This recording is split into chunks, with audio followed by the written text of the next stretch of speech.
soyez bénis. Nous nous retrouvons dans cet endroit que nous connaissons bien, puisque c'est notre salle de culte que nous avons laissée il y a environ 2 mois. Nous ne pouvons pas encore recommencer nos cultes. Nous les reprendrons quand le gouvernement nous en donnera l'autorisation, quand nous verrons la fin de cette période Covid et que les choses pourront se faire ici. Mais c'est une grande joie d'être dans cet endroit où nous avons vu des miracles, des baptêmes, des nouvelles naissances, tellement de belles choses. Ok, je vais continuer le message de dimanche. Joël nous a parlé de Romains 12, versets 1 et 2, un culte raisonnable. Je vous exhorte donc, frères, par les compassions de Dieu, à offrir vos corps comme un sacrifice vivant, saint et agréable à Dieu, ce qui sera d'autre part un culte raisonnable. Un culte raisonnable. Bon, on va continuer un peu sur cet aspect culte raisonnable.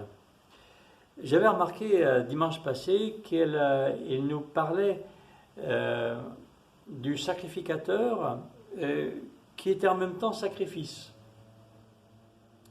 Dans l'Ancien Testament, le sacrificateur et le sacrifice étaient 2 choses différentes.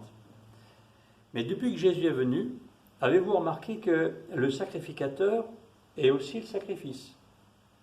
Jésus est le souverain sacrificateur. Hébreu nous en parle à plusieurs reprises. Jésus, souverain sacrificateur, et il est en même temps le sacrifice. Eh bien, nous sommes à la fois sacrificateur et sacrifice, et c'est un petit peu ce qu'on va voir aujourd'hui. On est les 2 à la fois. Apocalypse 1, verset 6, il est dit « Il a fait de nous des sacrificateurs pour Dieu son Père ». Donc nous sommes des sacrificateurs et le sacrifice.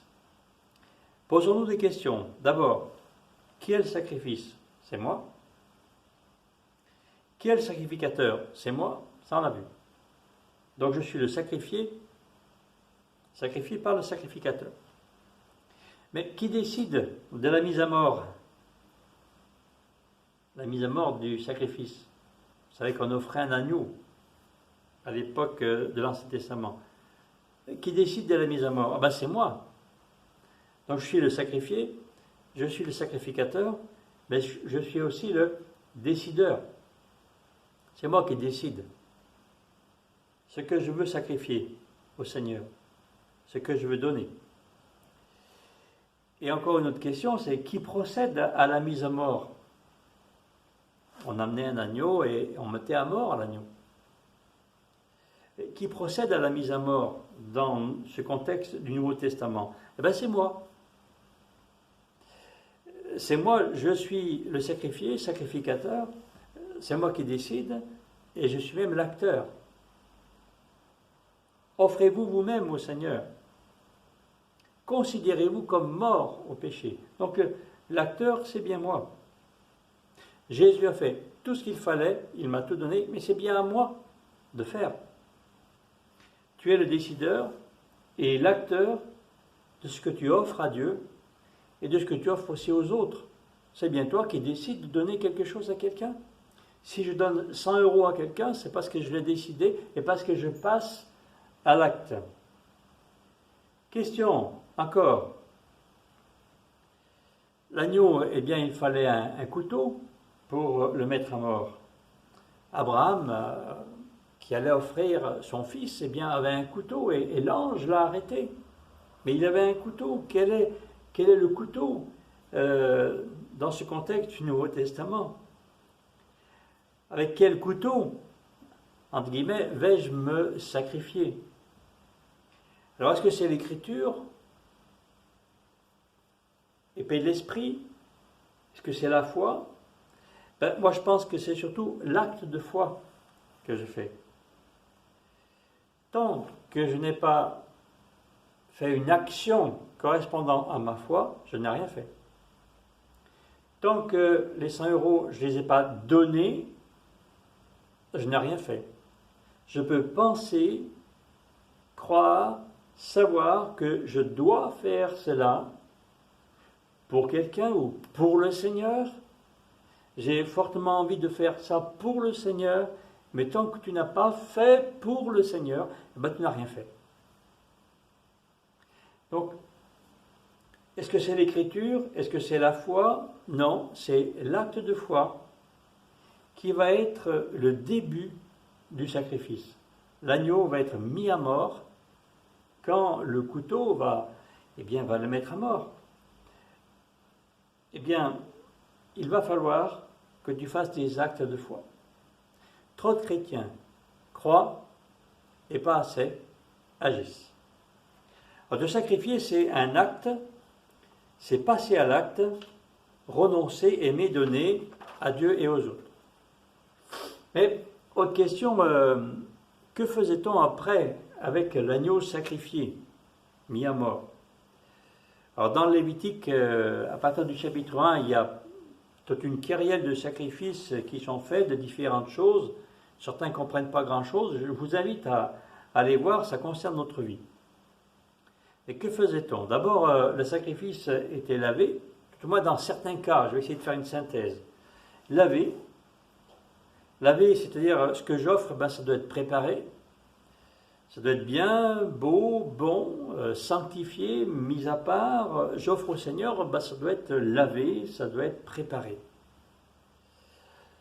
Je dois y mettre du cœur. Deuxièmement, certains étaient brûlés. Alors, brûler, ça veut dire que ça disparaît. Mais ça va renaître comment? Vous savez, c'était brûlé sur l'autel et il est dit que l'odeur qui montait, c'était une bonne odeur agréable au Seigneur. Alors, il va falloir qu'on disparaisse pour être en une odeur qui va donner du bonheur au Seigneur. Renaître, je dirais, en offrande pour le cœur de Dieu. Et peut-être aussi pour le cœur des autres. Chercher. Et puis, alors, troisièmement, que faisait-on de cet agneau immolé? On le mangeait. Donc là encore, il disparaissait, mais il renaissait en nutriments, en vie, en capacité de vie qui était offerte aux autres. Et il était mangé par qui? Il était mangé par le sacrificateur, dans certains cas. Il était mangé par celui qui offrait, par la communauté entière.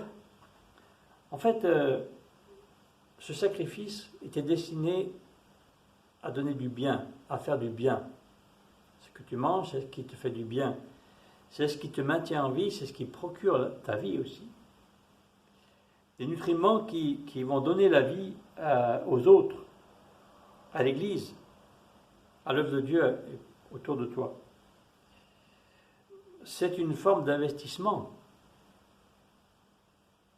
C'est un mot qu'on n'aime pas employer dans les églises, ou qu'on a trop employé dans certaines. Mais est-ce que ce n'est pas un peu un investissement? Je perds quelque chose, je donne quelque chose, je me sépare de quelque chose, avec l'espoir que ça va faire du bien chez l'autre, avec l'espoir que ça va faire du bien pour Dieu, avec l'espoir que ça va faire du bien pour l'Église, pour la société. Le plus bel exemple, c'est Jésus. Jésus à la fois souverain, sacrificateur et sacrifice. Hébreux 2, 17 par exemple nous en parle. Mais il est dit dans ce texte quelque chose d'important.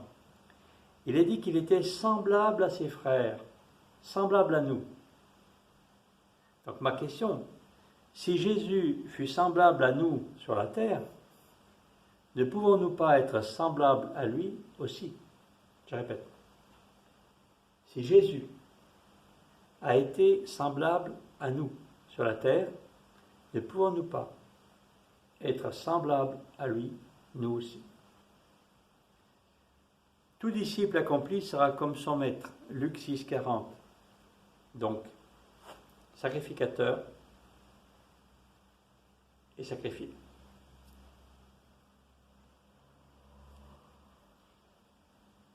Un culte raisonnable, tu es à la fois décideur et acteur de ce que tu donnes à Dieu et aux autres.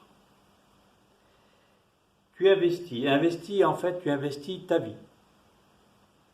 Offrez vos corps comme un sacrifice vivant. Tu investis ta vie entière pour Dieu et pour ton prochain.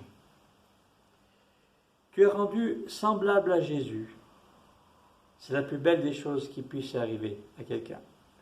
C'est de chercher à ressembler à Jésus, d'être semblable à lui. Je termine en vous invitant à être comme votre maître, à la fois sacrificateur et à la fois acteur dans ce que vous donnez à Dieu et pour les autres. Que le Seigneur vous bénisse.